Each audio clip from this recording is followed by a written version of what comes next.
Halo sahabat HVA, saya Dr. Yohana Kartikasari dari Rumah Sakit HVA Tulungrejo, Pari. Hari ini saya akan membagikan tips kesehatan mengenai etika batuk dan bersin yang benar. Penyakit infeksi masih menjadi masalah utama di Indonesia. Penyakit infeksi dapat ditularkan melalui saluran nafas pada saat kita batuk dan bersin.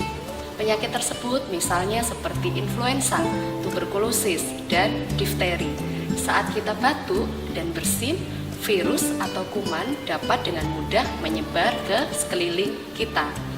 Kita tentu tidak ingin orang yang kita sayangi tertular, bukan? Oleh karena itu, bagaimana melindungi mereka? Tentu dengan memperhatikan etika batuk dan bersin yang benar. Saat kita batuk dan bersin, jangan gunakan telapak tangan karena virus dan kuman akan dengan mudah menyebar ke orang lain pada saat kita bersentuhan atau bersalaman. Bagaimana cara kita melakukan etika batuk dan bersin yang benar? Pertama, gunakan lengan bahu kita sebelah dalam untuk menutup mulut dan hidung pada saat kita batuk dan bersin. Kedua, segera ambil tisu untuk menutup mulut dan hidung kita pada saat kita batuk atau bersin. Segera buang ke tempat sampah.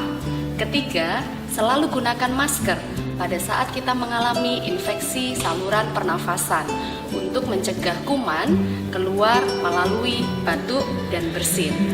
Keempat, selalu biasakan mencuci tangan dengan sabun dan air yang mengalir.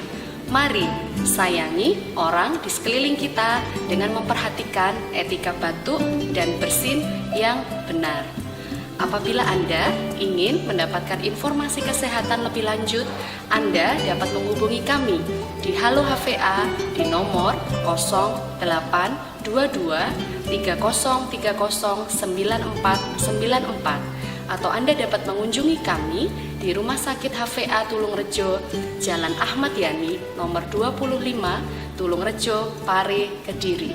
Rumah Sakit HVA Tulungrejo, pelayanan profesional sepenuh hati.